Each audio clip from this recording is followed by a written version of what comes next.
Hello everyone and welcome back. This is your monthly market update for Hamilton, Burlington, and Toronto real estate markets. The good news, home sales are down in April, but new listings surge across the entire board, giving home buyers a lot more choice in April, adding more inventory and leveling out the supply and demand issue we've all been experiencing.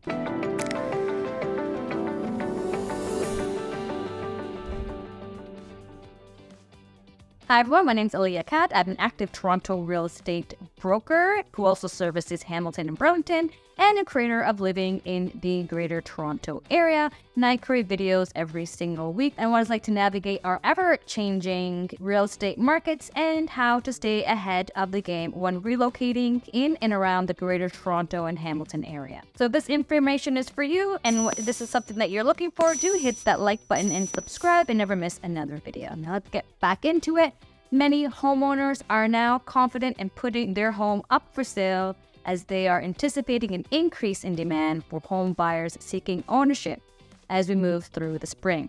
While sales are expected to pick up, many would-be home buyers are likely waiting for the Bank of Canada to actually begin cutting its policy rate before purchasing a new home. So generally speaking, buyers are benefiting from ample choice in the GTA's real estate market in April. As a result, there was little movement in selling prices compared to last year, and looking forward, the expectation is that lower borrowing costs will prompt tighter market conditions in the months to come, which will result in a renewed price growth, especially as we move into 2025.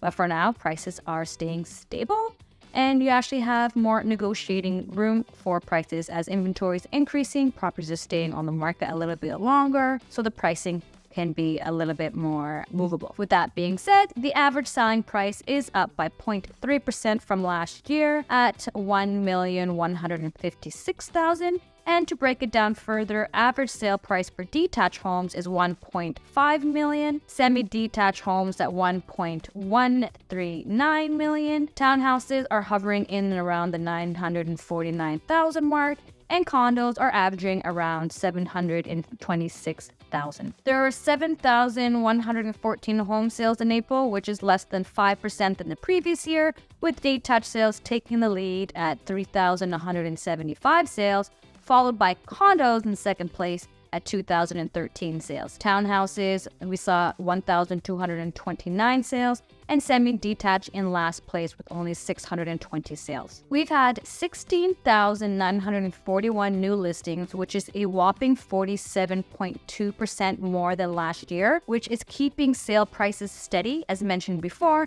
and it's an indication that if you are ready to buy, you have a variety of options to choose from within your budget. And home sellers, if you are planning on selling this spring, do price your home competitively. It will not be sold below market value if you plan accordingly, and you are more than welcome to reach out to me to assist you in your plans for a smooth, stress-free summer. And finally, all levels of government has announced plans and stated that they are committed to improving affordability and choice for residents. However, more work is needed on the alignment to achieve these goals, and whether we're talking about bringing enough housing online to account for future population growth or finding the right balance between government spending and combating inflation. Now on to the west end of Toronto is one of a place called Hamilton, Burlington, where prices have trended upwards over the past 2 months but remain lower than last year's numbers. There were 1,040 sales in April, which is around 7% lower than last year this time,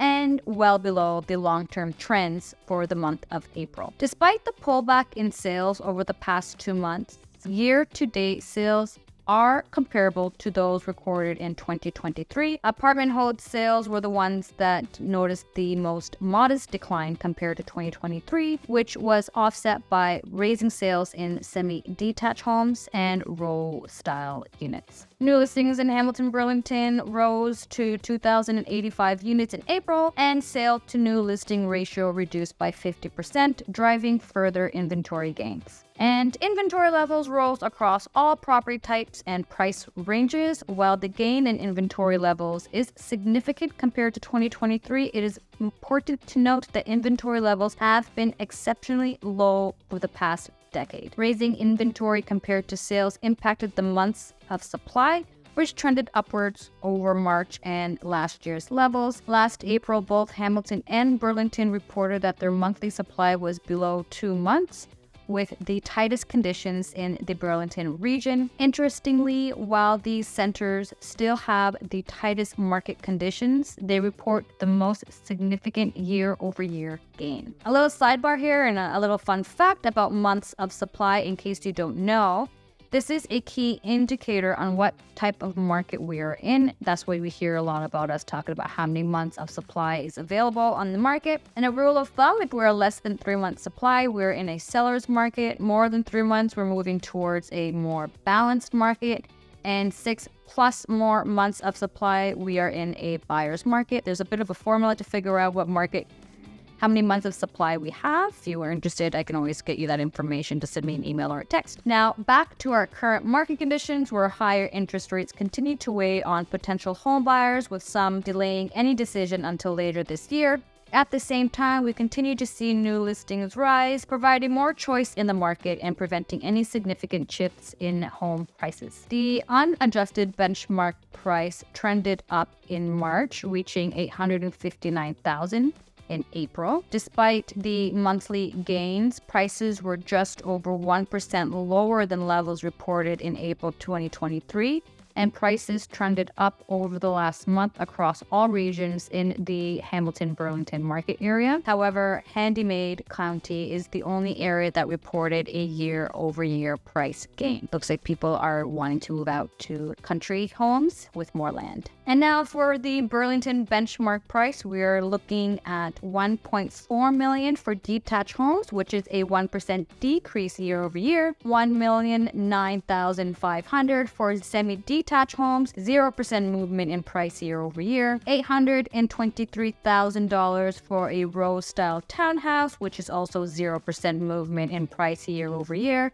And condos are at $602,000 to purchase one, a 1% increase year over year. And Hamilton benchmark prices, and we are looking at detached homes at $835,000, a 1% decrease year over year. Semi-detached homes are at $760,000, a 1% decrease year over year. Row-style townhouses in Hamilton are averaging so the benchmark price is $664,000, a 0% change in price year over year, and condos are hovering in around the $460,000 mark. That is a 3% decrease year over year. So first-time home buyers or any new investors, if you are looking to get into the market and start earning equity soon, I strongly suggest looking into the Hamilton, Burlington regions, specifically Hamilton for anything in the under 400. There are plenty of inventory available in that area with brand new condos in the 300,000 to 400,000. So there you have it. It's our monthly market update for the Greater Toronto and Hamilton area.